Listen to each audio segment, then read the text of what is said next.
Welcome back to another episode of the Resting Stitch Face podcast. I'm your host, Dr. Erin Sheffield with Dr. Sarah Harding. Welcome back. Welcome back, everybody. We are being joined today by Dr. Diane Dye. She's not a medical doctor. She is an experimentation strategist, executive advisor, and the CEO of People Risk Consulting. For more than 20 years, she has helped founders, CEOs, and executives navigate complex decisions, organizational change, and growth. She holds a doctorate in organizational change and leadership from the University of Southern California and is the creator of the Critical Opportunity Method and Bravery Innovation Method. Dr. Dye is also the host of Brave Business, where she explores how leaders challenge conventional thinking, make better decisions, and experiment their way to better outcomes. Welcome. Thank you so much for having Yes. me, Dr. Sarah and Dr. Erin. We're excited We're for you so to be glad here. to have you be here. Thank you. I feel like that sketch, doctor. That's right. Don't you forget it. That's so right. Your bio is full of so many powerful words. The ones that kept sticking out to me were brave. So I don't usually think about that when I'm thinking about organizational behavior, leadership, business, CEO. What does that mean to you? Tell us more about what you do and why you're inserting bravery into all of it. Well, I'm Dr. Diane Dye. I'm an experimentation strategist that helps founders and CEOs make great decisions when they're at a crossroads and they don't know which way to turn. And sometimes when you're at a crossroads and don't know which way to turn, it can kind of feel like a life and death situation, even if it's not. So that's the definition of being brave, is to be faced with something that could cost life, limb, or in my case, business, and making a choice to move forward anyway. Cool. Very cool.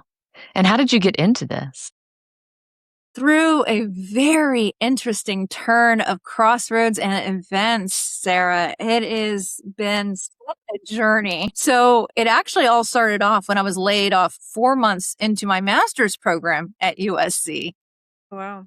Yeah, accepted into my dream school. And I was I had an equity position at a tech company. Things were rocking along life, equity position, accepted in my dream school, like could not get better. And then 4 months into my master's program at USC, smack.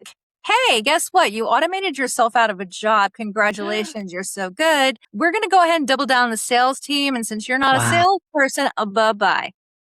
No. Yeah. So life turned upside down. And fortunately, USC being the powerhouse it is with relationships, I went to my cohort, I went to my professor, and I'm like, what do I do? And they said, well, what do you want to do? And I had been helping businesses since 2009 when I got laid off from a major video game company. So layoffs, no stranger to layoffs. 85% of the corporations I've worked with have been bought up by someone else. I realized maybe that was just a signal that I should help other CEOs get bought. So Yeah. So off we go. I said, well, what do you want to do? And I said, well, I'd really like to consult. And they said, well, then what's holding you back from doing it? And I realized that student loans are for a few different things. One, they are for your education and paying for your education. Two, they're for paying for your housing while you're in education. And three, food. So I was going to be housed. I was going to be fed. I was going to get to stay in my dream school. I called up the Secretary of State and said, all right, what do I have to do to register my business? Because unemployment had told me you're going to have to quit school. You have to accept any and all full-time work.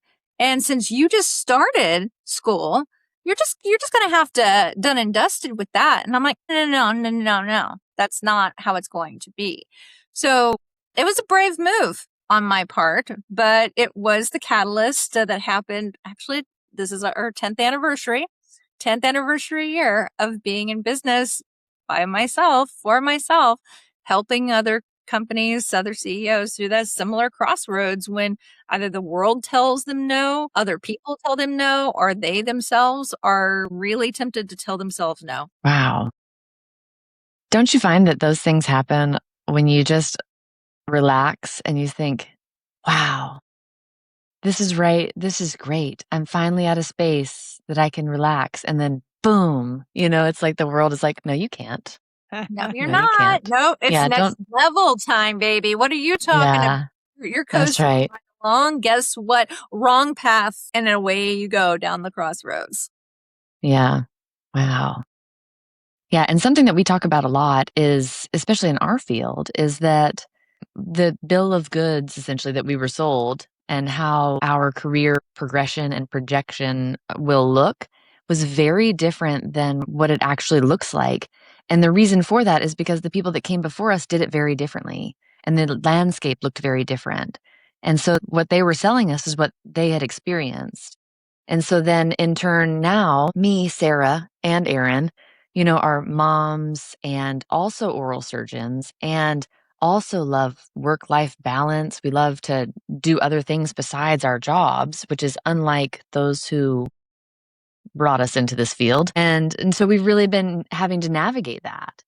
And so I think that what you're doing, this crossroads that you're talking about, is so valid and so interesting because we try to follow this path that was prescribed to us and it doesn't work. And people are always giving you advice based on their own experience. That's why Of when course. people tell you Yeah. no, or you can't, or, you should do it this way.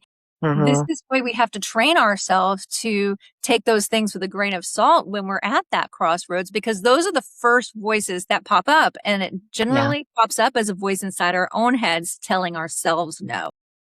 Mhm. Absolutely. My Yes. brain is spinning so much just thinking about all this, like, I'm having all these deep thoughts, Yeah.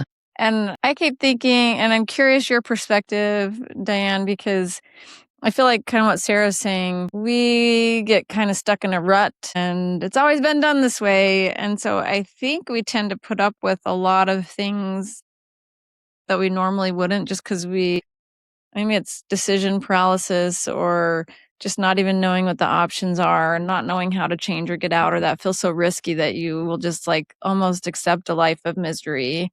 Is that the Right. same way in the business world? Is that kind of what It you're is. working on? It is. It is. And it's the situation that my father ran into when he was offered the opportunity to have his hotel bought out by a chain. His business as usual sunk in. His business as usual sunk in and said, "Oh, no, no, no. Corporate America wants to come in and take over the small guy.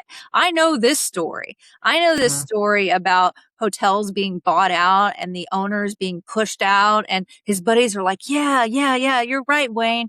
The big corporations are coming for us all, and you have to stand your ground." And all of that validation that was coming from that echo chamber that he was in stopped him from moving forward, being acquired by a major chain. And what was sad about that is that those resources that that corporate entity would have brought would have allowed him to stay current, would have allowed him to think differently. And because he said that no, he was unable to keep up and had to end up selling the business years later, closing and ruining the family legacy.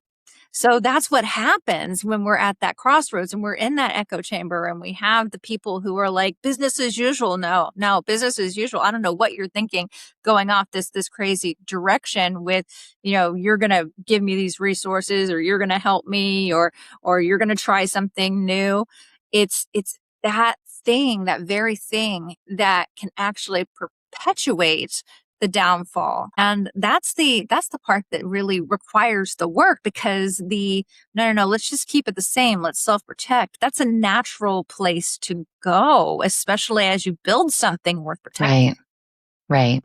And can we unpack that a little bit? This is a really interesting thing that's also happening in dentistry and medicine, right? Because small practices, mom and pop shops, you go, you finish school, you hang up your shingle, and these practices are, the goal now is, oh, well, let's build, build, build, and then we can sell to these corporate, entities. And that's been the practice for the last probably 10 years or so. And that model was really probably good for the first buyers, the first takers on it. And as it's grown, it seems to be less and less good. It's just not as beneficial for those who are now going into that model. And so, but when you're talking about an echo chamber, because as soon as you started talking about that, I was like, ooh, and I put up my little fenders, like, no, don't do that. And I understand where your dad was coming from, because on the flip side, now we see these corporate practices that are these owners that have built up this wonderful practice, these corporate entities come in and take over, and they're certainly able to streamline some things, right? And they're able to do, bulk buying. And so, that brings down the cost on certain things. But what they're ending up doing is really making it miserable for the former owner and people that worked there, because their whole goal is to build profitability and productivity so that they can sell it to the next entity. And so in doing so, it's removing a lot of the relationship aspect, which is so crucial to our field. Maybe not in the hotel industry, it is to a minor degree, but certainly not like where we are. And I think that's really what suffered. And so I think what an interesting comparison between the two, because it's a very similar start point, but we all kind of feel the same way. Like, let's preserve this thing that I've built, because that's really where the legacy will lie. Because when the corporate entity comes in, yes, it may still have my shingle out front, but I don't really own it. Right. You So know? the question is also different. So what my dad thought the question was get acquired or not. When what the question actually was is, how do I keep current Mm-hmm. and keep up with the laws? How do I keep up with what consumers want? How do I stay relevant? How do I continue to innovate? And he didn't have the answer to that question, but Okay. more than that, he didn't know that was the question. He thought Okay. the question was get acquired or not. And Mm-hmm. sometimes when, then I'll bring this back to small practice owners, are tempted to get acquired, it's because there's something within the practice that might be in pain. I think that the medical industry is so wonderful, and I work with medical providers a lot. And the medical industry is actually part of the research and inspiration for the Braver innovation method, because you know how to diagnose. Mm-hmm. You know how to look at a symptom and boil that down to its base issue, to where you can do something like surgery to correct the actual thing. And that's what Braver is all about. The B in Braver stands for bias and belief, because it all starts in with the complaint. So it all starts in with, what is that thing that is hurting? And my biases and beliefs around that thing that are going to either open me up to treatment options or shut me down to them. And that's the R, research. And then you have the ability as clinicians, as surgeons, to understand that problem, to diagnose that problem, to map actions that are going to resolve that problem. And because it's been validated by your industry what to do, your validation is checked, but you also have to go back to that patient and validate, do you consent to this practice? And you validate that.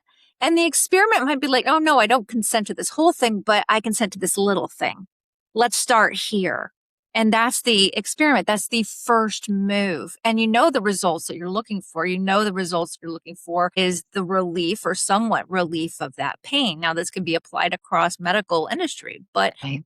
medical professionals are expert innovators because they have to do it every single day with their patients. Mm-hmm. And so Braver maps that process straight across the board and keeps also breathing, living and breathing, checking on bias and belief as we go, because resistance can pop up any time during innovation and change. And sadly, it's resistance that stops people like my dad from asking the real question or seeking the resources so that they can get help, so they can figure out what that real question is, what that critical opportunity is, so that they can come into either awareness, consciousness, and humility about it. Or if they choose to stick in denial, disavowal, and ego, okay, but at least they know that's where they sit. Right. Right. Wow. So what kind of decisions, I guess I'm curious, What kind of pitfalls are you seeing commonly? Is it ego-based decisions? Is it, I don't even know how to ask the question. You know what I'm asking. So, well, ego's at the core of all of it. Denial, disavowal, and ego. What are the things that we are denying are happening? What are the things that we know are happening, but I'm just not going to have anything to do with that, or that's this part of the practice's problem? Or ego, I'm either too good for this or I'm not good enough for this, whatever this is. And that's the core of the decision right there, and where people can get stuck. But when they are willing to, I say, anytime I work with someone, I say, are you willing to unlearn what you think you know? And if the answer to that is, I'm curious, what does that mean? Or absolutely, I know I don't know things. Let's do this thing. Let's walk this path. Then we can come into awareness and consciousness. And the difference between awareness and consciousness is, I know it exists. That's awareness. Okay, that's your first step. Consciousness is to look at the layers of its existence. What are the people, the systems, the processes, the environments, the cultures that are affected by what's happening? And are you willing to question into those, to get curious about those, to have accountability for those, so you can actually begin the process of diagnosis of what's going on, so you can map a path forward? So to answer your question, where it all starts with self, but it's like concentric circles, where it starts with the self, and then you map the stakeholders and see who's in touch with that. But there's also the other things that you don't control, like environmental, social, governance. You don't control those things. So how do those things impact it? And that makes decision making wickedly complex. That's why it's important to find the one thing, the one research question that you are going after, and utilize a way to remove the self from it, to become the observer. I like to say, put on a different hat. Are you a researcher? Are you a scientist? Are you a curious kid? Are you a reporter?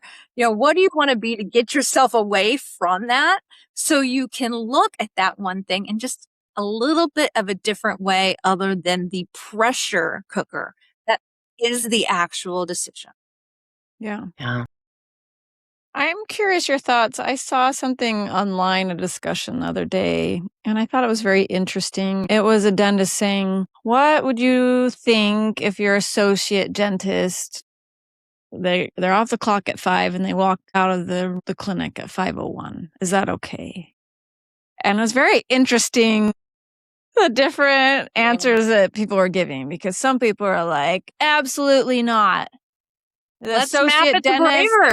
deserves to, they need to be there and show they're taking the extra steps, and they should be talking to the boss dentist, and is there anything more you can need from me, and trying to really show that you're showing up for the clinic. And then I'm of the mindset more, I've been that person who's gone the extra mile, and I thought I was loyal, and I thought I jumped through all the hoops, and I thought I'm indispensable. They love me here. The staff love me. The patients love me. I'm doing a good job. I'm profitable, all the things. And then I've been the one that's been shoved out on my booty, blindsided when it doesn't work for them. And so how do you balance that? What advice do you have? Do you think it's good to really be the extra mile employee, or do we need to protect ourselves more? What advice do you have?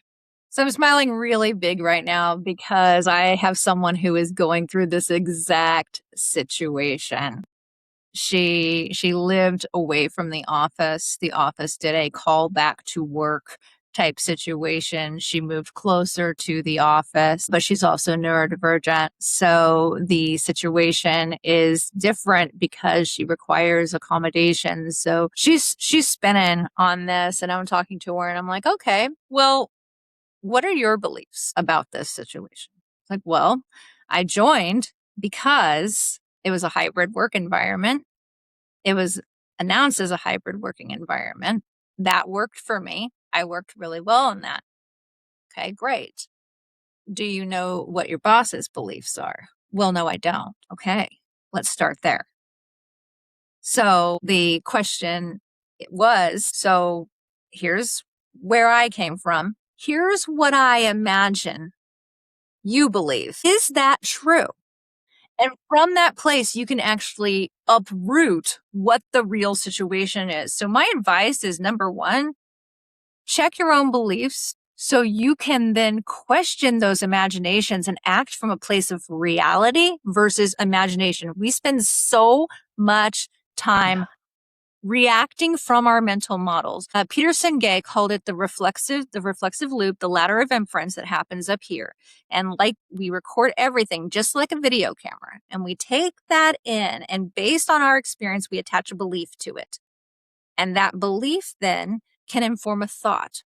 And that thought can either inform an action or a question. The least disruptive one of these is a question, because when you have a thought, have a belief, take an action, you have a complete missing data point there of what is the actual belief. So now in your example, you knew what the belief was. You knew what the belief was. They voiced the belief, no, we expect you to be in the office. You're not a team player. This was voiced to you.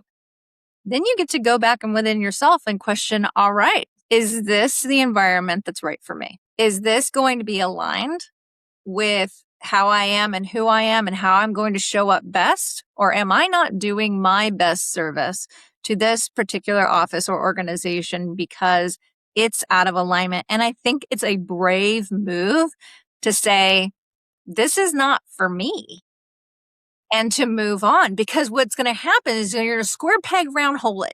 You're going to try to comply. You're going to try to work your way into this way.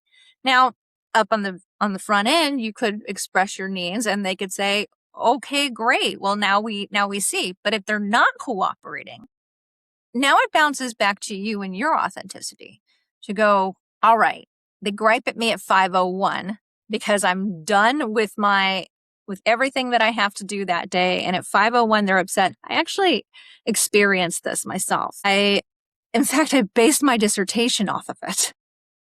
Oh, wow. My dissertation was called Disclosure of Abuse to Empowerment. And I was living, my husband, he had a very strict rule of me. And that was I was supposed to be home every day by 5:30, no matter what. And I lived in Southern California, so all know how the other variables involved in that. Sure do. Right. So I was living in Torrance, working in El Segundo, and I was trying my darndest to get out 5:05, 5:10, maybe, but that because at home, if I didn't make it on time, there was hell to pay. I also didn't feel safe telling my reasons to my direct supervisor. Prior behavior just did not demonstrate that she was the one that was going to give me a big hug as I cried into her shoulder to say that this was something I needed to do. So I just split. With no explanation. I just split. I split. And me. Everyone's saying, right, Diane's always gone. Diane's always leaving. Me. So it was Memorial Day weekend. And I'm like, that's it. I'm out. And keep in mind, for me, this was not just, I'm out. I'm working as hard as I can while I'm there. They're off, playing video games or paddleball or whatever we do during the cool companies to blow off steam in the middle of the day. I'm sitting at my desk. I'm eating lunch at my desk. I'm doing everything I can. And it's Memorial Day weekend. They're like, leaving already? And I told them to get a life. And I peace out. I'm out the door. You can imagine when we came back from Memorial Day, HR was standing behind my chair. I did not feel safe to disclose my situation to my direct supervisor. Therefore, I was not able to get the accommodations that I needed. And I hid all of the things that I was going through that was causing me to have vertigo, be dehydrated, be sleep deprived, come in after maybe hours and hours of being completely dressed down by my spouse. So this is not an uncommon story. A lot of women who are experiencing, and men too, are experiencing psychological aggression or domestic violence at home do not feel comfortable disclosing that to their supervisors. So I found out through my dissertation that there are ways to be And it does start with non-judgment, but the question is the key. The self-ownership is the key. And also, after observing, after asking those questions, after doing the study, making the choice to say, not for me. And the outcome can be so much greater when you do have a leader who is not judgmental, who listens, who makes time to speak when it's safe, who is creative and innovative in the accommodations that they can give. And that's the panacea, and that's what we all want. But the fact of the matter is, sometimes we are the ones who have to stand up for ourselves because there is no one in the Cape coming to save us. Yeah. So it was an interesting finding for sure. Yeah. So can I ask a question? Yeah. Did you remove yourself from the home situation also? Yes. Thank I you. did. Okay. And I've been like interestingly enough, sweating, like worried about you ever since you No, said interestingly enough, it was Okay. actually a leader who met the criteria of the leaders that I did discover. I didn't think I had that leader. When I was doing my dissertation, I didn't think I had that leader. I didn't think that leader existed. I truly Right. thought I would go out, try to find my people, and everyone would say, yeah, no, every boss sucks. Yeah. And what I found out is there are leaders like that. And I did Yeah. experience them. And I was able to get away because of those leaders. Amazing. Good. Congratulations. Thanks. Yeah. Yeah. Proud of you. That's a lot. Right. And then I think that we get so bogged down, and Erin, correct me if I'm wrong, in our field, we don't look like the typical oral surgeons, right? And so like we have, our staff, our leadership, our bosses also usually don't look like us. And so it's a very different work environment than probably we would foster if we were in charge. And I think that, Erin's created this retreat that's for women in medicine, dentists, oral surgeons, because it's like you said, you don't know that exists until you meet it.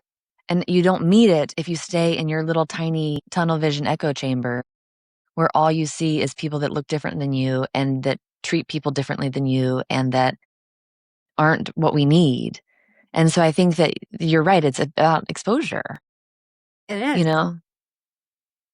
Yeah. It's a call for innovation. It's a call for Yes. innovation and a call for change. Anytime, as when you talk to patients who are in deep pain and they've been avoiding surgery, the surgery is necessary to create the change. And sometimes it sucks. Yeah. And on the other end of that suck is the relief. Yeah. Yeah, that's a Yeah. great analogy. So picture with me a woman surgeon, woman doctor, woman dentist, whoever it is, who has been plugging along in a practice. They've been in it for a while, like maybe 5 years, maybe 10 years, long enough that they've kind of invested in it, and it just feels like this is how life needs to be. What advice do you have for someone living that life where they feel just kind of stuck? Maybe they're at a crossroads of not feeling like there's even a crossroads ahead. Right. It's about building the dream first.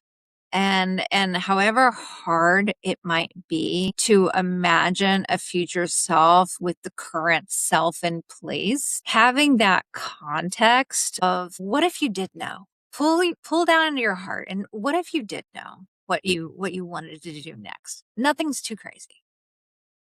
What would that be? And let's map that out. Let's see what that would feel like to you, what that would taste like to you, what that would smell like to you. What sounds do you hear? Bring it into a present type reality that feels just real enough to say, okay, now you can choose to change something about yourself or to change the situation. You pick which one feels good to you. Which one feels best to you? And from that, let's just choose one small step to get you there. And maybe it's so bad that what it is I need to go breathe and take a shower. Like, great. That is a wonderful, I need sleep. And that's a wonderful first small step for yourself to get yourself there. I think that one mistake so many people make is they forget all about the classic work of Maslow and his wonderful pyramid. And that in that format, it's all about first putting on your own oxygen mask and getting your food, your safety, and your shelter in place and your basic state of mind from knowing that you are taken care of. You can't self-actualize from a place of rubble. So maybe that one small step is exactly that. It's let's secure my financial state. Let's make sure I know that if I say this thing to him, that I'm going to have a place to live. When I separated from my former husband, I decided that if we were going to get counseling, the first step was he needed to get all the guns out of the house because Boy. he had so many guns that it filled up the trunk of our BMW Z3. Filled the trunk. He would leave his guns out and clean them and mess with them while we were having an argument. So, number one, what do I need to move forward? I need the guns out of the house. I don't need to solve the marriage. No. I just need the guns out of the house. I need to baseline my safety. So I said, I will get counseling with you. I will go to a counselor. You can pick the counselor. I just need you to take the guns to your mom's. Drive the guns to your mom's. Get the guns out of the house. There was someone you trust. We brought mom in. Mom's like, okay, all right, And then she had a private conversation with him on the road, and he called me halfway down to Southern California, and he said, my mom doesn't think that I should come because you'll lock me out. And until that moment, I wasn't even considering it. Good idea, Mom. Yeah. So this is an example of when you get that first step, that second step actually just appears. In the doctoral process, we call it iteration, right? That next step appears and you walk it. So I said, wow, I wasn't even considering that. So I didn't respond. I'm like, what are you talking about? Just get the guns there. I'll talk to you. I'll talk to you tonight. Call me when you get there. And I hung up the phone and I called the boss that I had at the time. And I said, could I do it? What would it take for me to do it? The research. And she said, okay, well, I can come over. Andy, her husband, knew what was going on. I can come over, talk to the apartment complex, see what you could do. I'll come over and stay with you and be there with you. And yes, you could. You have your dog. He had threatened my dog in the past and to take my dog's life and hurt my dog. I had my dog and I had shelter. I had my own money because I've been squirreling some away. I had my own car because I bought one. I'm like, okay, I have support. So I waited till he arrived and I said, you know what? Your mom had a great idea. Why don't you just take a cooler? I didn't tell him he was locked out. I said, why don't we just take a break? I actually need some time to think about what we're going to talk about in counseling. And I need you to stay away for that to happen. And he stayed away and I haven't seen him since. Wow. So it took that process. So I've been studying this process all of my life, not just the 10 years of research that I put into Braver, but my actual own lived experience. Yeah. Saying, well, what do I believe? What does he believe? What do my friends believe? What do I need to know? What can I do? Is what can I do actually true? What's my experiment?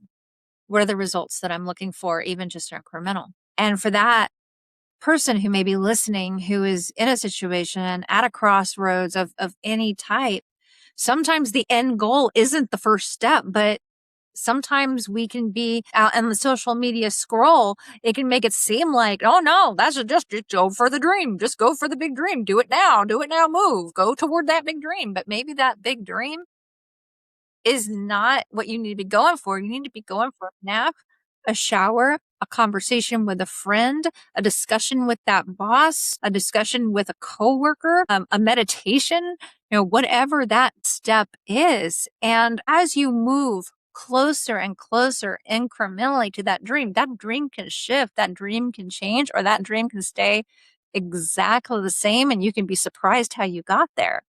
But when we freak ourselves out so much about the destination, what we're going to do when we get there, we forget to pay attention to the GPS that's barking instructions in our ear along the way. And that's why awareness, consciousness, and humility is so important. And that's all in my workbook, Creating Critical Opportunity, that I published in 2020 to help save businesses during the pandemic. Wow. As you're talking, it reminds me of some marriage advice I've heard, which was a lot of people say divorce is not an option in our marriage. And I've heard other like marriage counselors or therapists say it should always be an option. And that sounds backwards. It feels like, well, we're really committed. The point of it is you have a choice. And when you make a choice, you can really follow through more. And I think we do that so much when we're in like a dead end job or in a spot that feels like we're kind of stuck. We just feel helpless and powerless. But if we can think about it, is this job worth staying in or would it be better to leave? And I think when you can kind of look at it and weigh the pros and cons and think about it thoughtfully, we may decide, no, like you did, this is not working for me. I'm not happy. And as I realize it, it would be better to get out, even though it's uncomfortable. Or you might think, there are some challenges and some of this is hard. It'll be worth staying. And I think some of that's just being intentional and, coming up with our goals and what we want and living a life of alignment. Does that seem correct to you? Absolutely. Alignment is everything. I think about alignment like holding up a circus tent. So imagine who you are in your true unmasked self when you're not performing to fit anyone else's standards as that middle pole to that tent. And what you do, they're like the guy lines that come down from that center pole of the big top tent. And who you actually be in the world is the tent, and the show is what goes on within it. Now, you control your show, but it's awfully hard to have a show that you actually want to put on if your pole's bent or if there is no middle pole and what you do is just on the ground. You can't, there's no show. There is no show for that. But that's what we do sometimes every day while we're busy accommodating this and that and the other that's so out of alignment. I've been in business for 10 years, but I have expanded my firm and contracted my firm tiny. And now it's just me as an executive advisor growing an ed tech company around my methods. And I'm doing that because what was under my tent and what was aligned with my tent pole back then is not what is today. And sometimes to the marriage example, as individuals evolve, they either make a commitment to actively inquire and evolve with each other because everything changes every 7 years. I think it's our skin, our hair, like everything changes. Who's to say, who's to actually say that our inward selves don't also change like that every 7 years? So it's like being married to a different person. And I believe, yes, the commitment is to each other, but the commitment is also to stay conscious, to stay aware, to stay present, to stay open with the versions that evolve. And if one can't, or if that version that evolves is actually harmful, as in my case, that there is an agreement that personal sovereignty rules in all situations. There's one thing that we have control over in this world, and it's me, myself, and I. Everything else is a variable. So if we look at that from that standpoint, and then we say, okay, hi, other variable, do we commit to working together on this issue? Maybe it's a workplace issue. Take it out of marriage, because that's kind of like a mini marriage. You sign a document that commits yourself to employment, right? And you say, what are your standards? Here are my standards. Is it possible to meet both standards in an innovative way? Or do we need to part? Are you willing to work on it? Am I willing to work on it? Is there some middle? Or is this destructive to one or both of us? And there needs to be a departure, a change, something that turns over the apple cart sometimes, but often I find, and this has happened to me so many times in my life, where the apple cart has gone over and up exactly where I needed to be. Yeah. Yeah. One thing I think that is really interesting about your circus tent analogy is that in that way, if you're not aligned, others around you can feel that, right? And so when you're like, come to my circus, they're like, but the pole's bent. But they don't know why they don't want to come to your You're circus, gonna but they die if know. you come to your circus. That tent is coming Yeah. down, and I don't even. Yeah. And so sometimes when you feel like you're right, straight upright and holding up your tent, but you're not, but you're putting on that you are, others can feel that. And then they respond to that. And then they are unable to, come to your circus or back you up or bring you along with their circus because of that, right? But sometimes we don't recognize that because we're not conscious of the fact that we've distanced ourselves from our own alignment. Yeah. Right? Yeah. I'm on a mission to unmask. Yes. Do you find that that's a big thing with the folks that you work with, that they have just sort of forgotten what their North Star is? They've kind of drifted a little bit. And so that's why they feel stuck, because they're not able to act in a way that is in alignment because they themselves are not in alignment with themselves. Do you Yes, find that? absolutely. It all starts with the dream. From the dream, in alignment with that dream, both personal alignment and, do I really want to do this thing, or is this something someone told me I'm supposed to do? From that alignment comes invention, comes the ability and the courage to go out and validate that invention, to experiment, to go for the results that you want, to grow, to emerge, and then to celebrate when you do. Mm-hmm. All of alignment. It's all about a personal mission that I have to unmask, to take off that mask so the right people can come forward and the wrong people can opt out. But it takes a lot of bravery to do that, because it does feel like life or limb. It does feel like, if I do this, I will be left alone. I will be abandoned. I will be kicked to the curb. And the bravery to just ask a question and then pause and wait for that answer and take one small step and then pause and then have the next one appear. There's going to be a lot of noise inside while that is going on, like a lot of noise. And it's why it is so important to anchor into the dream of self. Who are you? What are the most common things you think people are masking? The most common things that people are masking that I see are their true thoughts and beliefs about situations involving others. They mask their past because they're ashamed of it and they don't believe that in their pain there is some sort of purpose. They're masking just to shine it up because they don't feel like they can go somewhere without having the right hair and makeup. Sure. There's so much, and everyone is different in what they mask, but it's all, masking is about guilt, shame, or fear. Those are the three horsemen of the mask. I feel guilty if I do this. If I show up in a certain way, that's going to be an inconvenience to you, therefore I will not. I am ashamed of who I am or what I believe, so I'm not going to let that out.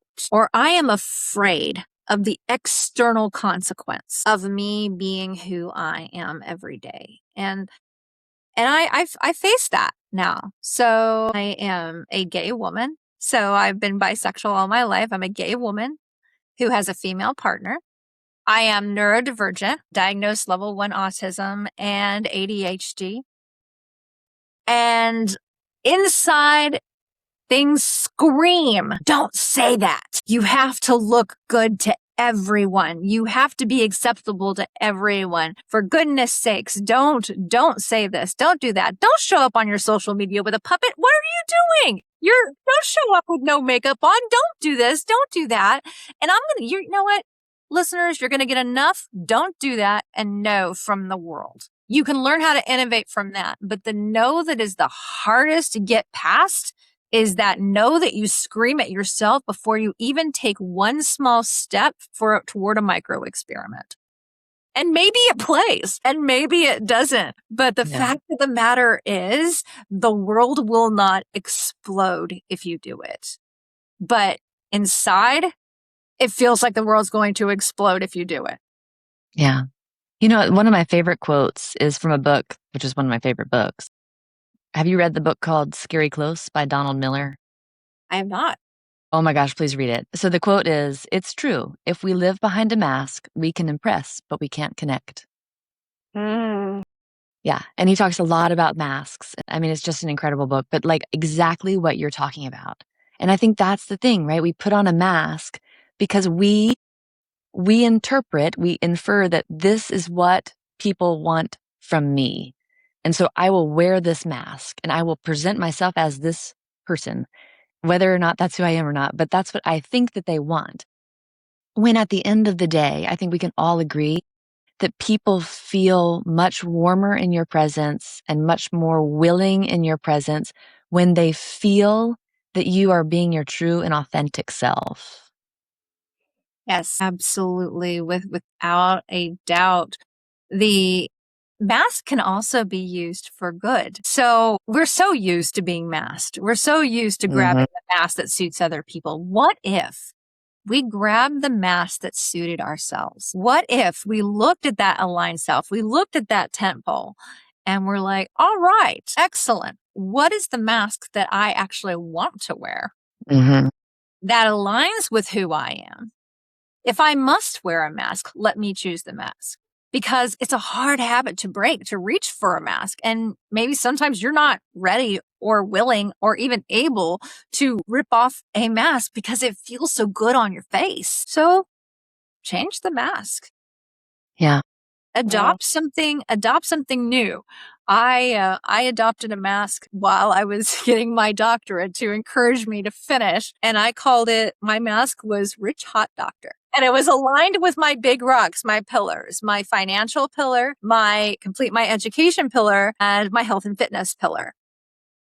And by setting those pillars, those guidelines for myself, I came up with these 3 words that I could just look at myself and going, am I being a rich hawk doctor today? Am I showing up like the rich hawk doctor I want to be? And rich, not just in money, but rich in experience and rich in love and rich in life. And now I looked at myself and I'm like, I feel more aligned with that chosen mask because I feel it in here. Not that I want people to start calling me that. That is not welcome. This is a tool for me. This is a mask I wear for me. And when you start wearing the mask for yourself versus others, there is a shift that happens. And I think it's time for me, now that I'm through my education and all of that, like, what is the next mask? So we can switch out our own mask for ourselves to give ourselves that bravery, that courage, that ability to stare those 3 horsemen down and say, guilt, shame, fear, you ain't got nothing on fill in the blank here, whatever that is. And when you step into your dream with that energy, the ideas, the inventions, the paths forward, they open up because you're able to see so much more clearly because you've chosen your pair of glasses, not somebody else. I love that.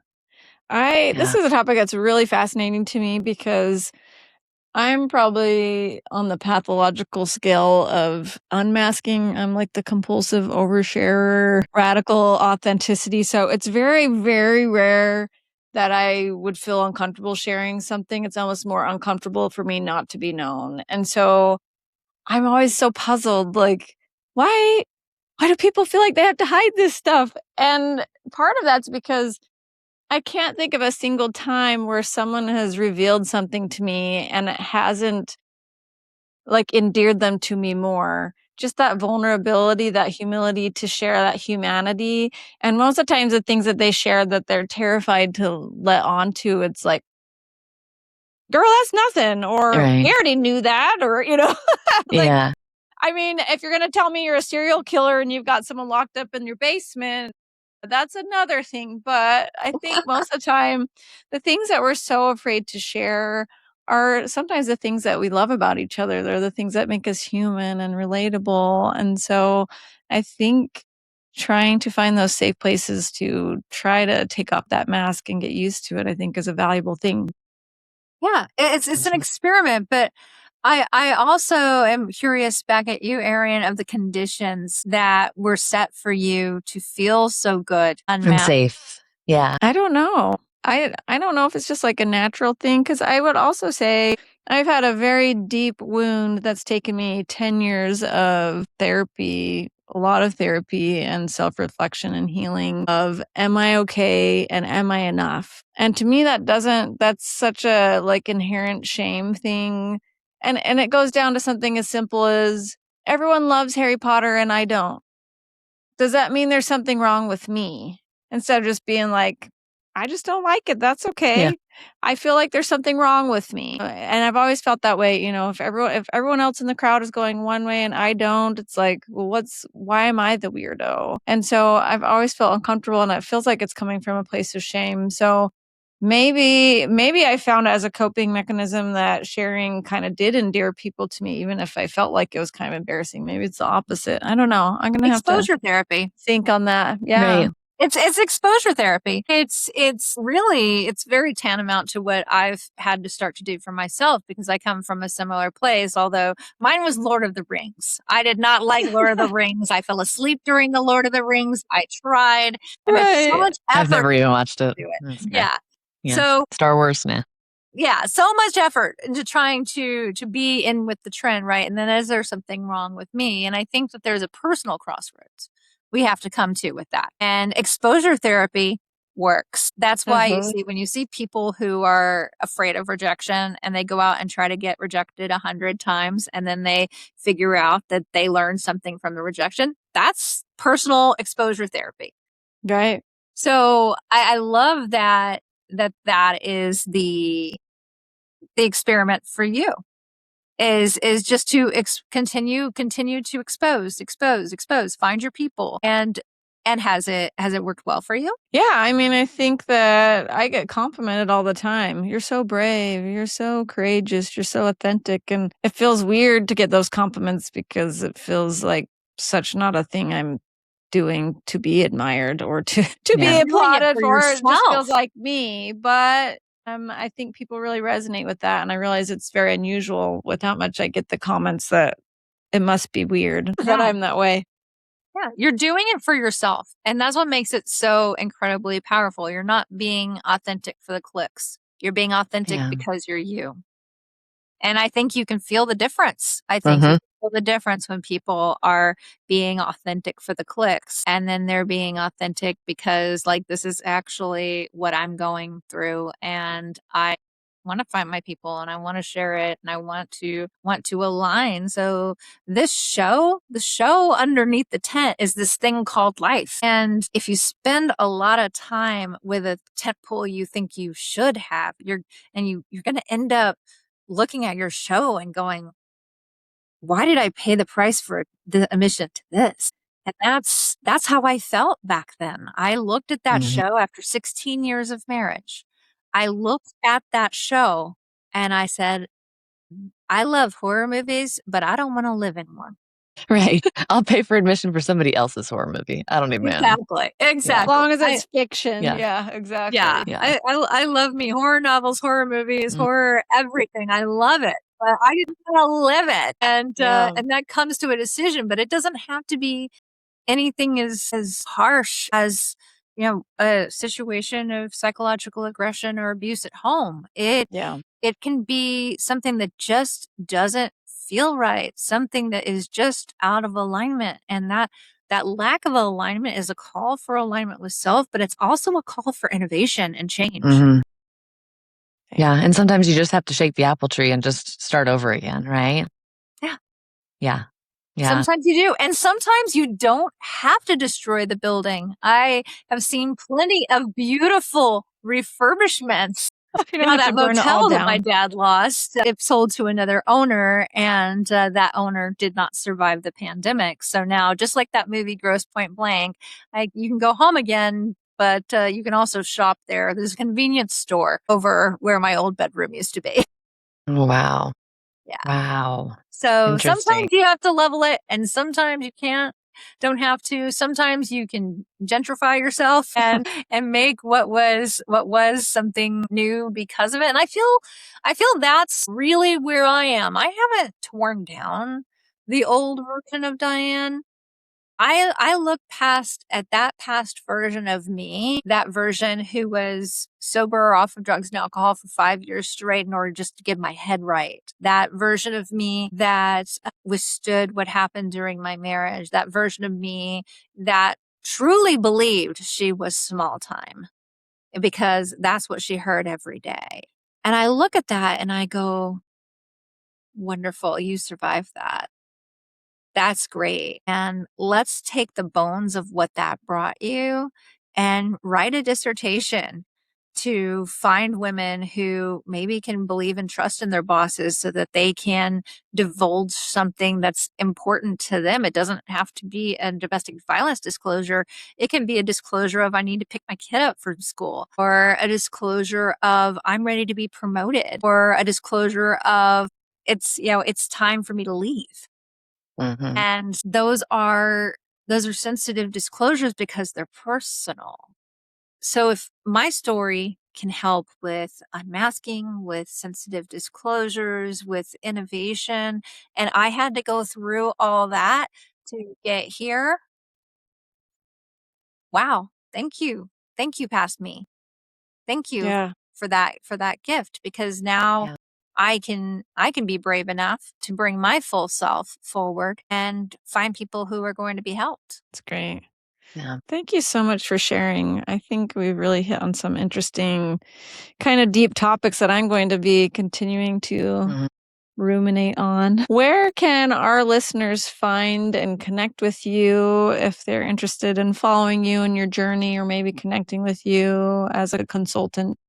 So I am Dr. at Dr. Diane Dye, DianeDye, on all of the social media channels, including LinkedIn. And I have an invitation right now. I actually am answering business questions for free on my socials. So if you have a question or crossroads that you're at, drop me a DM and tell me what that is. Follow me, drop me a DM and tell me what that is, and I will create some content just for you. If you need help right now, my workbook, Creating Critical Opportunity, is available on Amazon.com and has the whole process of how you can emerge from into awareness, consciousness, and humility about your particular situation. Awesome. Yes. Thank you so much. This has been really enlightening and empowering as well. And we always love talking about pivots and shifts and alignment, of course. So, that's our jam here. Okay, well, thank you so much for having me. Yes. Thank you. Thank you. Well, thanks again, listeners, for following along with us. Please like, share, and follow the Resting Stitch Face podcast, and we'll see you soon. Thank you.